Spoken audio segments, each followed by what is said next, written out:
Welcome to All Things Policy, a daily podcast supported by Pragati, a flagship media initiative of the Takshashila Institution. We're a bunch of policy nerds based in Bengaluru, and we like to bring a fresh perspective to Indian affairs and an Indian perspective to global affairs. So grab a cup of coffee, sit back, and join us for today's chat. Hi everyone, welcome to a new episode of All Things Policy. I'm Anu, and with me today I have Sudisha. We're very excited today to discuss a topic that's close to both of our hearts and has been in the public domain for decades now. The Women's Reservation Bill, analyzing essentially what's the need for it, where the story started, and what next steps look like. So welcome to the podcast, Sudisha. How are you today? Yeah, thanks for having me. I'm good. How are you? I am really good. Thank you. I think where this topic started for both of us is we also have been engaging a little bit more deeply on this topic with civil society. We recently went to a event which was aimed at getting more women into politics. And I thought we heard very contrasting views on how to get this done. Is reservation the right tool to do it?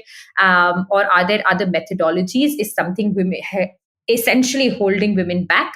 And that's how I think we got interested in deep diving a little bit more. So without further ado, let's just start, right? Let's just look at the bare bone numbers maybe, and understand where we stand as a society today. So I think common knowledge that about 14.9% women are actually elected to our Lok Sabha, which is a grim number.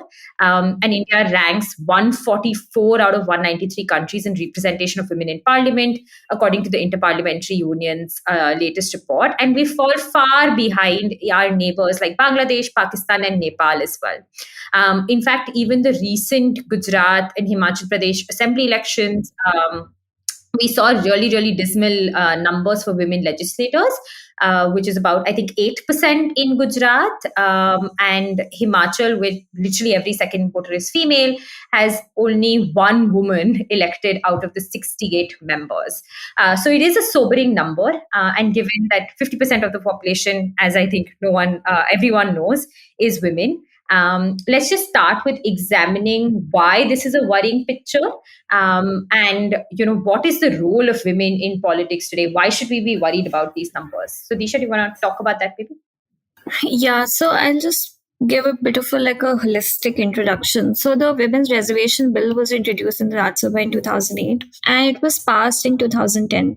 Now, it doesn't really have to be this whole controversy which is attached with reservations in general. It was faced by the whole Women's Reservation Bill as well. When it was passed in 2010 in Rajya Sabha, it was a very controversial event, and I'll get to those details later. But the bill aimed to reserve 1/3 of all seats for women in the Lok Sabha and the state legislative assemblies. The bad news is that the bill has lapsed now because there was no voting conducted on it in the Lok Sabha because of the controversy that I mentioned earlier. Now, here are some numbers, and I think this is a very simple number.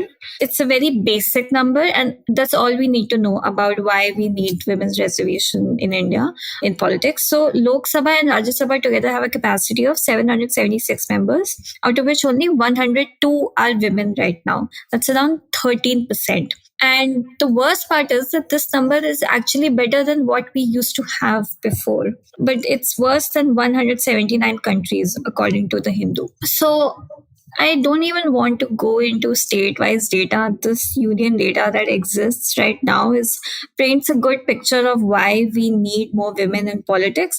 Nearly half of our population in India consists of women, yet we have only 13% representation in politics. Most of the decisions that govern our lives are being taken by men. So that to me is a big enough reason for women's reservation bill. Now, just to get into why we need this kind of bill, right? And I want to just talk about an example. So last year, the Indian Railways introduced an extension for an infant in the lower berth of a train. The intention was good, so that mothers get more space to care for their child.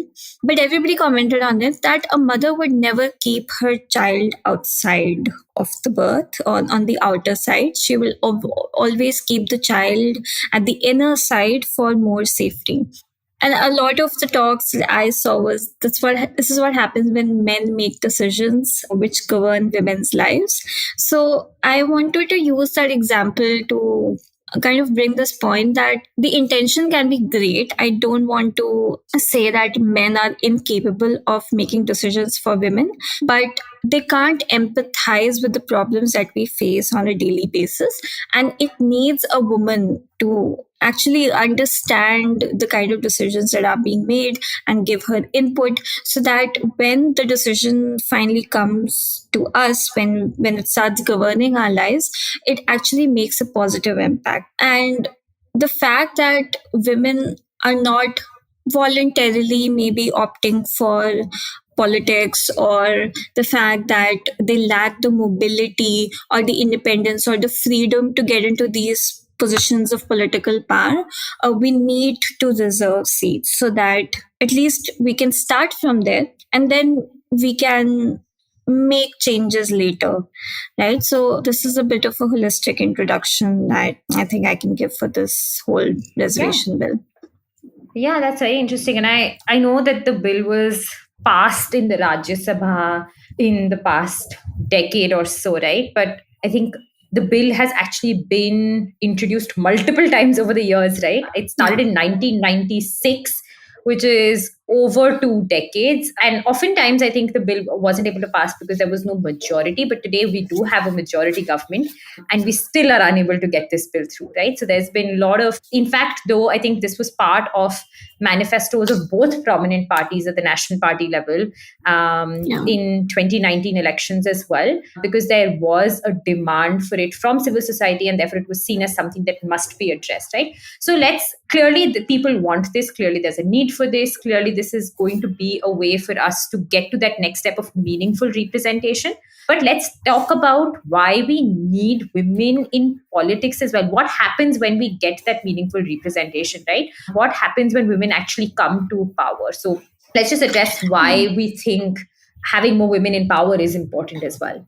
Yeah, so there is empirical evidence to suggest that the feminization of political governance leads to changes in public policy decisions. Now, the problem here is that we haven't had enough female political leaders to kind of empirically prove that bringing more women to power actually does impact females positively in India. We've had one female prime minister since independence.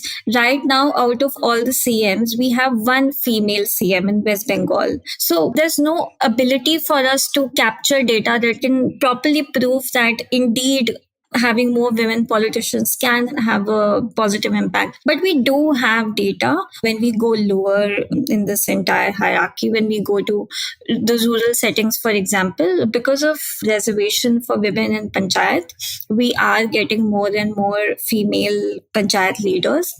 And of course, there's the case that this whole case about the Pradhan Pati and the fact that men kind of operate this whole political power unofficially, and women are just there as tokens. There is a case about that, and there's a fact that it's happening. But if one goes and reads about more and more about what's happening at the panchayat level, they can say that when women have come to power, they have worked on issues that directly impact women. And it's happening because before getting elected, they were just like these other women that they are living with, right? In a rural setting, the community is extremely tight, well knitted, so they can empathize with the issues that the women are facing, right?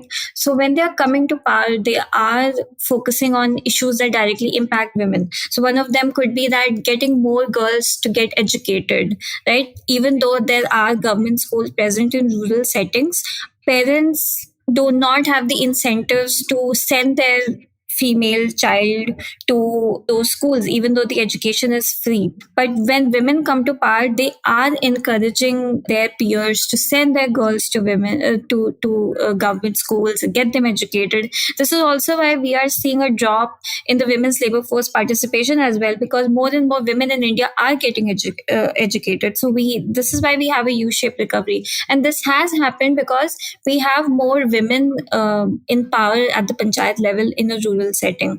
So this is just Yeah. one example.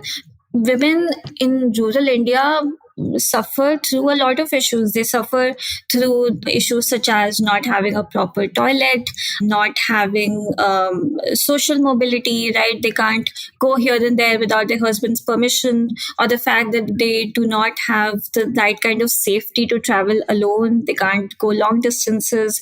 They do a lot of household chores for which they have to manually suffer. So one of them could be going to in areas like Rajasthan and all that. They have to go to long distances for fetching water. This is happening in a lot of states in India where there are drought conditions. I'm from Uttar Pradesh, for example. I know that women around Bundelkhand in Uttar Pradesh, they do go long distances for fetching water. They you know they have to manually suffer through all these chores just to get the basic things done, right? There's a lack of infrastructure in the rural settings. But when women come to power, they know, they can empathize that this problem is happening with my peers. It was happening with me when I was not elected, when I was just a normal woman living in this village. So they are working towards that. And again, I want to bring the point that it's not that men can't work towards these issues. They can, but they do not know that this should be their focus because they can't empathize with it, right? And I can bring like a personal example to it just to clear what I'm saying.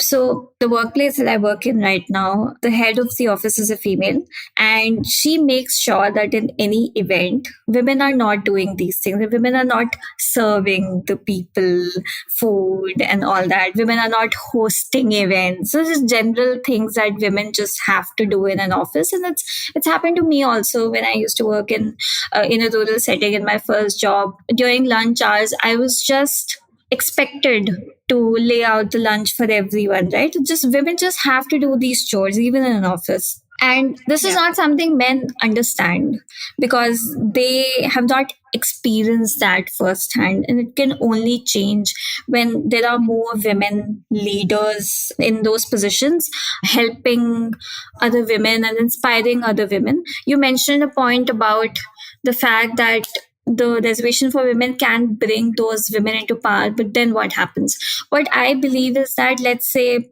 there is a elected woman at the panchayat level, and now more and more women are giving IAS exams, so they will obviously become DMs or secretaries, etc. So when these women see that there are more women above me, the whole culture of pradhanpatis, for example, can cease to exist, right? They can see that the person above me, who I'm supposed to report, is also a woman. So this entire women-based hierarchy, I think that it has the capacity to ensure that good policies are made which positively impact women. And reservation doesn't have to be the solution to all these problems. It just has to be like one facet. It has to be one element to the big solution that exists to this complex problem. And this is why we need the bill. We need to start from there, and then we can make incremental changes. Yeah, no, that's a great point, Sudisha. I think what you said, we need to start from there. And I often find when I'm having these conversations, people will tend to use the fact that Pradhanpatis exist as a way to discredit the idea of reservation, versus I think what we're really discovering is that it's an implementation problem. And I completely hear you that there is, when your universe is so small in terms of the data that you can examine, it is hard to draw conclusions. But in the few empirical studies that have happened, research on panchayats in India obviously have discovered that the number of drinking water projects, for example, in areas that were led by female panches was 62% higher than those with men who were leading the leading the panchayat. And I was also I was curious to see what were the global numbers. And Norway often comes to mind, right? Like the Scandinavian countries have recently been in the news as well for the amount of participation that they're seeing of women at the top level in politics. And in Norway, they found that there was a direct causal relationship between the presence of women in municipal councils and childcare coverage as well, right? So there is evidence to suggest that it does lead to better outcomes. And there is, as to your point, lived experiences that women can bring to the table without crowding out other marginalized societies as well. Awesome. This has been quite a bit. We're going to take a quick break. And then when we come back, we're going to discuss a little bit about what are the criticisms of this bill and what next steps look like.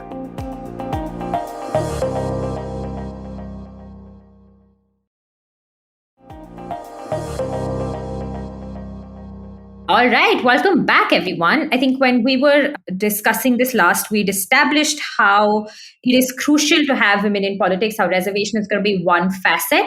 But as we said, this bill has been introduced, reintroduced, lapsed over the last 20 plus years now. So let's get into why are we struggling, right? What are the criticisms of this bill? Why have we not been able to pass it? And I know there have been multiple criticisms in terms of how inclusive the bill is as well, to other marginalized societies or sections of our society. So, do you want to give us a brief, Sudisha, as to what the critical feedback has been and where do we stand today? Yeah, so the entire bill has been very controversial from the start, and that to me is an expected outcome, right? We are, as a country, we are not used to seeing women in power, so it's not unexpected to me. Now, the most basic and repetitive issue with the bill that is often cited is the lack of intersectionality, and that irks me a bit, and I'll get to it why. So there is the assumption that if it becomes a law, 1/3 of the seats have to be reserved by women, okay, but it will be dominated by upper class women. And I do believe that it is a probable unintended consequence, that yes, indeed, it can happen. But my question is, should we do everything at once? Like right now, we are not even able to get 50% of the members in parliament to be women. And we are already fighting for more SC/ST members, more OBC members. We can't do everything at once. For me, and this is why it irks me a bit, right? For me, we need to start with getting more women in politics, and then we can make the incremental changes of getting more OBC women, getting more SC/ST women, and that cannot be solved by reservation alone, right? We need to go to the rural areas, even in the urban areas, right? We need to do that education, right? We need to conduct workshops. We need to educate these women on why it will be better for them to choose a career in politics. I'm sure right now they're just trying to achieve the most basic things that men enjoy in this country, right? Just to return safely home, or getting their parents to allow them to start working or pursue further education, right? These are some very basic things that I'm sure women in India are still fighting for. So to trying to achieve everything by a reservation bill that hasn't even passed yet properly, it irks me a lot, actually.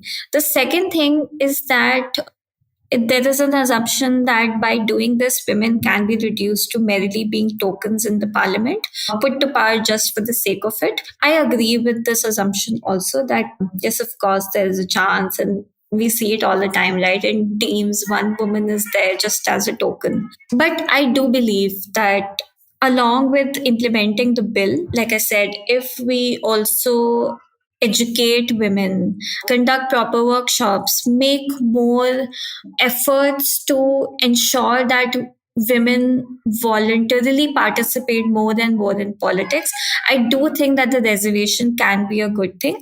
And like I said before, this has been seen in panchayats that even when women are elected, their husbands are unofficially operating the power that they are getting.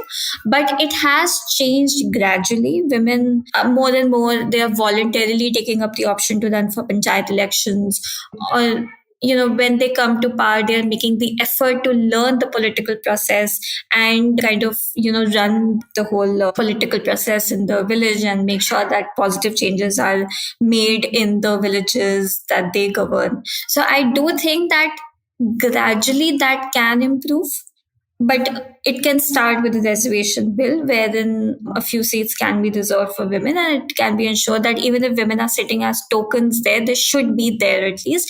And then eventually, I'm sure, even as a token, when they have to attend these sessions, I'm sure that they will be inspired to put more effort into learning the process, educating themselves. And we are seeing that, right? We went to a summit and we saw such incredible women who are working in politics now. And I'm pretty sure that at one point they wouldn't have imagined to be working in politics. And in fact, they even said it outright that they were working somewhere else, and then they thought that they should enter politics. So I do believe that it can happen.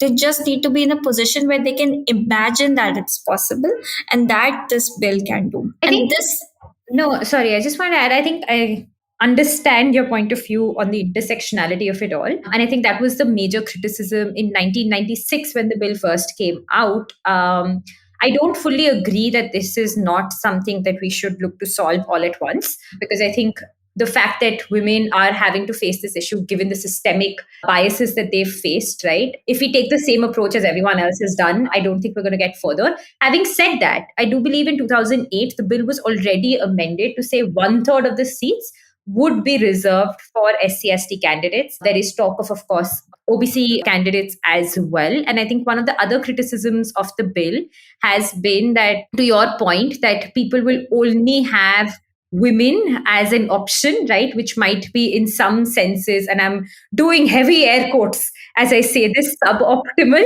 right? And I think my sense on that is, to your point, I don't agree that they will end up being tokens, because I think simply the fact that they have to overcome such systemic inequality, so many barriers to even get to the Lok Sabha or the Rajya Sabha in the first place, we're probably going to get people who are far more motivated. This is my working theory, but people are far more motivated and there to prove a point, right? Because they're a smaller subset somehow. And I think most importantly, it's also the fact that even if this is one small step, as you said, where we can start, but it's going to be a big victory, right? Immediately, you're going to ensure at least 33% representation, which is vastly different from where we are today, right? And to your point, like again, I think it needs to be married with, or needs to be accompanied by, a better understanding of how the political system works, understanding of what are the realities of our political system, how do you actually get there, etc., so that we can prevent this tokenization. Today, one of the biggest issues I think we face is also the fact that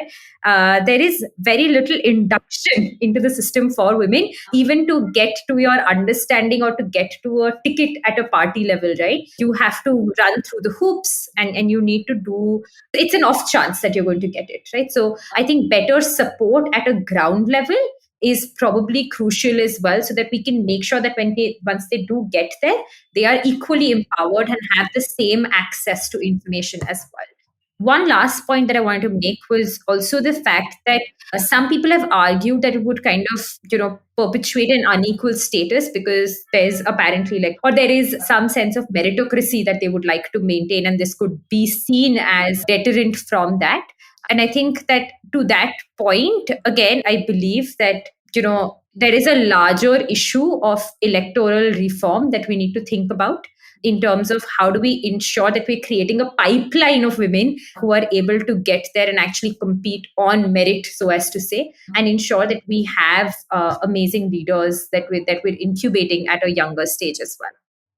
And I wanted to quote this thing that I read in a paper by United Nations Development Program. So they said that in particular, such reservations are often treated as upper limits and become an excuse to stop efforts to achieve more complete integration of women as candidates into the electoral process. Candidates in reserve seats may also prove ineffective, especially if they have little prior political experience. But all the authors support with caution some use of quotas and reservations at the present time, when the representation of women is so woefully inadequate in the nations under discussion. The experiment of local panchayat reservations in India has had a number of good results, showing that women can learn political skills on the job and become effective supporters of women's interests. So this is proven by a study by United Nations Development Program. And that's the point that I was making earlier also, that let women be tokens. I'm sure that they can learn political skills on the job and pave a path for other women to follow and get more women into politics. Yeah. And I think, to your point, over 100 countries have already implemented some form of reservation, right? I was reading this study or an article by Brookings Institute, and they said they looked at Pakistan, where there is a quota at a national assembly level, right? And they said while reservation increased the number of female candidates nominated by parties, they were almost exclusively concentrated amongst reserved seats, which meant that parties tended to then field just male candidates in open seats or general seats. And after 2002 in Pakistan, 17% of the seats in the National Assembly were reserved for women. And they noticed the same trend is women were only exclusively nominated for reserved seats, and it almost took them out of the running for open seats, right? Having said that, what they've also seen is that on the flip side of it, when a quota is introduced in a candidate list, which is very much in the control of a political party, and countries like France, Korea, and Nepal have introduced quotas as high as 50% of the candidate list, they have seen increase in female representation in the national legislations as well, right? So South Africa serves apparently as an excellent example, where 44% of their national assembly was in 2019 at least was women, and this was because there was a big discussion on quotas, and the biggest political party actually had reservations and quotas at a electoral roll level rather than at a national assembly level. And I think the point that I'm making is the fact that the reservation bill is one tool, as we've said, but there are things that parties can do today in their control that probably are also going to give us better results, right? And it will also help, to my point earlier, make sure that we're creating a pipeline of leaders as we go. And I think we've seen some success with in both Odisha and Bengal as well, where there was a reservation almost of seats in the 2019 election. I think West Bengal fielded over 40% women, and they saw great success. In fact, I think the numbers arguably show that they might have seen more than anticipated a better success when reservations were made at the electoral roll level. So I think that's an interesting way to look at things, is that this is not the only tool. This can be one of many tools. And we can start here, but there's other stuff that people can continue to do even as we wait for this bill to be passed. I think, Sudisha, you also want to talk about an interesting piece, like since we're talking international affairs and essentially where we've seen success. I think you also want to talk about the House of Commons in the UK and what we can learn from there. Yeah, so they actually use this all women shortlist. So, just a bit like a brief history lesson. In the 1990s, women constituted less than 10% of MPs in the House of Commons. And then the Labour Party, especially women, began by arguing for a woman to be on every shortlist where a Labour MP was retiring. So, although the rule change was made, bringing an end to all male shortlists, men still got elected to replace male Labour MPs. So, then it was argued for half of those on shortlists to be women. And it was again very controversial, just exactly the way it's happening in India. And again, it failed to get women selected. So then it was argued that for half the seats where men were retiring and half the seats the Labour Party hoped to win to be reserved for women. And this was again highly criticized. But it went through the Labour's conference in 1993. And then in 1997, which is considered to be a watershed moment for women in politics in UK, Tony Blair's government came to power and they had around 100 women candidates in seats, which had never been seen before in UK. And I just want to add like a small bit to it. So I was reading somewhere that this wasn't taken well by the common people in UK. These women were called the Blair Babes, which is extremely derogatory. Yeah, and I just feel like this happens, right? I feel like this shouldn't stop from landmark changes like these to happen. This whole banter and these derogatory statements, I feel like they can only end when we make it normal for us, for women to be in power. So I feel like these kind of derogatory statements, they are just part of the process, and they can only be removed when we get more women in politics. And again, that has to start with having a reservations bill that guarantees them seats. And then we can move to the next step of creating a holistic ecosystem for women to voluntarily participate in politics. And I'm very sure that more and more women will move towards it, seeing the kind of audience that we met at the summit that we went to. So many young women are taking up political science or international relations or economics, and they definitely want to switch to politics in the long term. So honestly, I'm actually excited about all of this, and I can't wait to see how it all pans out. Awesome. I think we haven't even touched upon the nuances today of having other minorities, more intersectionality, better gender representation that is not binary in nature. So it's a topic that definitely needs more investigation, and we can talk more about it. But as you said, time and time again. We're excited to see where this goes. And regardless of the bill, I think the time is now in terms of women's reservation politics. We're definitely seeing a little bit of a tide or a change, overall. And we're hoping that leads to a bit of a positive, well, I don't know what's the right for it, but a big positive force that allows more women to enter this domain. I think we'll end on maybe just that hope and the expectation, and making sure that we continue to talk about these issues so that we can finally get what is due. On that note, thank you for listening to us. And did you want to say anything, Sudisha? No, that's it. Thank you to everyone who listened to us. Yeah, and just before we go, I think there's a lot more, as we said, that needs to be discussed. But we'd love to keep exploring the nuances of this, and keep going at it as one. Awesome. Thank you, everyone. Have a lovely day. Bye.